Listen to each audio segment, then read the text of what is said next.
When you think of Jannah, Al-Jannah, Allah. what does Jannah mean to you? Allah. Pleasure. Destination, forever. I guess just kind of getting anything you've ever wanted.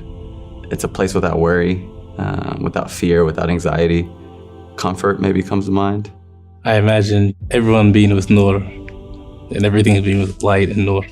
Eternal happiness, no stress, no tiredness, no achy body, just pure happiness.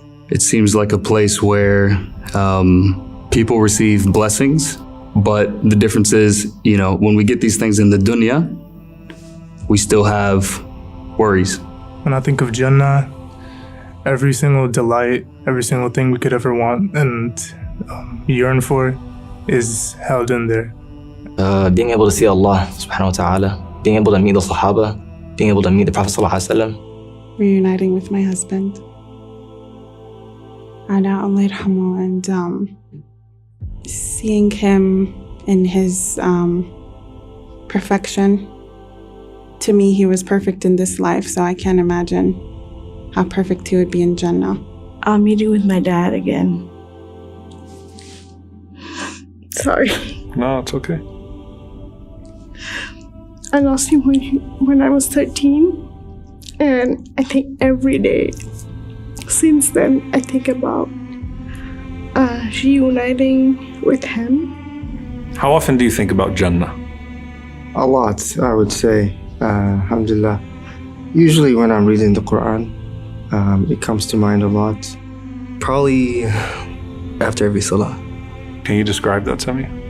What I try to do is I try to do some dhikr, and I try to think to myself, like, the dhikr that I do may be raising my ranks in Jannah if Allah accepts. So we made it, you're praising Allah. Have you ever kind of rehearsed that conversation with Allah in Jannah? Get to Jannah, you're meeting Allah for the first time. Why don't you just think about it? Just walk through the gates. You got suited in your Jannah clothes, you saw the palace, you saw the rivers, you saw the family, and now Allah wants to have a conversation with you. And this isn't questioning, because the questioning is over. Think about that conversation with Allah. What do you want to say to Allah the first time you meet Him in Jannah? Thank you, thank you, thank you. Thank you. Thank you for allowing me to be here, because I know my deeds wouldn't have been the one that would get me there. Praise be to you. Thank you. Alhamdulillah. Yeah, this is for me, the only way to get through life is to have that connection. So the fact that he was with me during this time, this test, it means everything. And that he wrote everything. He wrote the perfect plan. So really gratitude, expressing gratitude. I never really thought about that, but I think it would just be like, making sujood and praising Allah. It would just be enough, as a pleasure to just look at him. It would just be so much to gaze at him would be right? enough. It would be so much gratitude. That would be enough. And thankfulness. Yeah. I don't even know what to say. Yeah. Looking at him would be enough. That's beautiful. Yeah. You guys just want to stare at Allah subhanahu wa ta'ala. I would just like to thank him in the most profound way that I can come up with at that time for the blessing of Islam. It's truly a beautiful deen that has given us so much courage to be human, to go out of our way to try to be better for the sake of pleasing Allah. I think even in that moment, I feel like I needed to apologize. I know I didn't do it. I know I didn't do enough. I know I didn't do all that I was supposed to do. It's yes, thank you, but also just I'm so sorry, Allah. And after you meet Allah, it's Friday, you're meeting a bunch of new people in Jannah, there's a gathering, look around, it's prophets and companions and historical figures. Who's the first person you want to kind of go up to and introduce yourself to? Rasulullah. What are you going to say to the Prophet ﷺ? I would thank him for bringing Islam to us and teach us, and I will ask him bishafa'ah for all the Muslims. Other than the Prophet ﷺ, is there one person you're I want to go meet that person and talk to them for a day? Musa.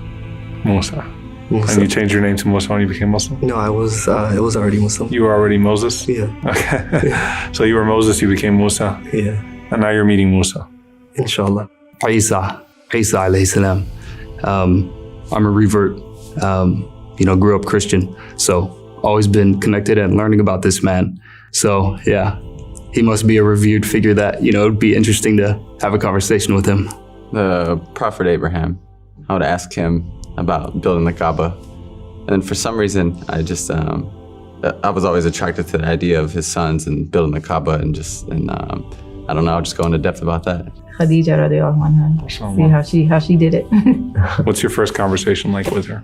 Probably ask her about, accepting how she was so strong and accepting the Prophet and what made her continue. Because, she was one of the first converts. So I would just ask her what drove you, Aisha radiallahu anha. Who is this incredible woman who Prophet Muhammad sallallahu alaihi wasallam, he loved so much. She must be incredible. You've been separated from your kids during the Day of Judgment, so it's been a while, and you just got the news, alhamdulillah, they're there too. So your kids run up to you, hug their mom after this long journey. How are you congratulating them? What are you saying to your kids? Oh, that would be the best moment ever. If Allah makes it so, it would be just all play. Running. They like to, do all kinds of stuff to daddy. You did it, Mama. You did it. You passed the only test that is important. You did it.